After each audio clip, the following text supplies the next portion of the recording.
has become so rapid and widespread that news about him quickly reached Jerusalem.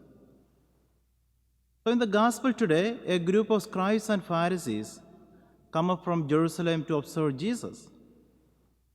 What they notice right away is the violation of the tradition of the elders, in particular, the washing of hands before eating.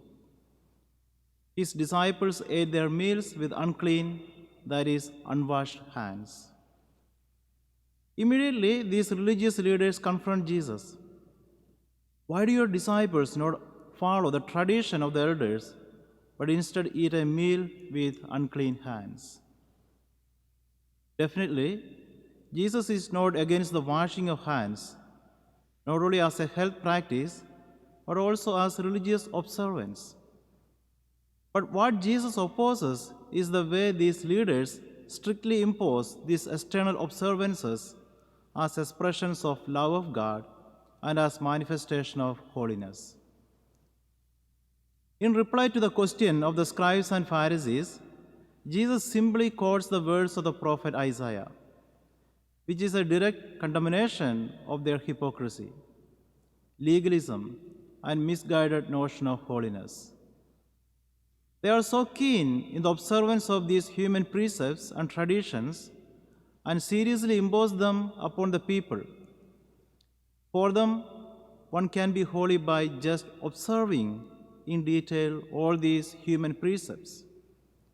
But they miss the most important precepts of all, God's command of love and be merciful to others, especially those in need. The gospel today is a very important lesson for us all. This serves as a warning to us lest we fall into the same sin of the Pharisees. We must be careful not to confuse the essential with the peripheral matters in the practice of our faith. In the end, we will only be judged by the depth of our love and nothing else. Then there is a Kolkata said, I am not sure exactly what heaven will be like, but I know that when we die and it comes time for God to judge us, He will not ask, how many good things have you done in your life? Rather, He will ask, how much love did you put into what you did?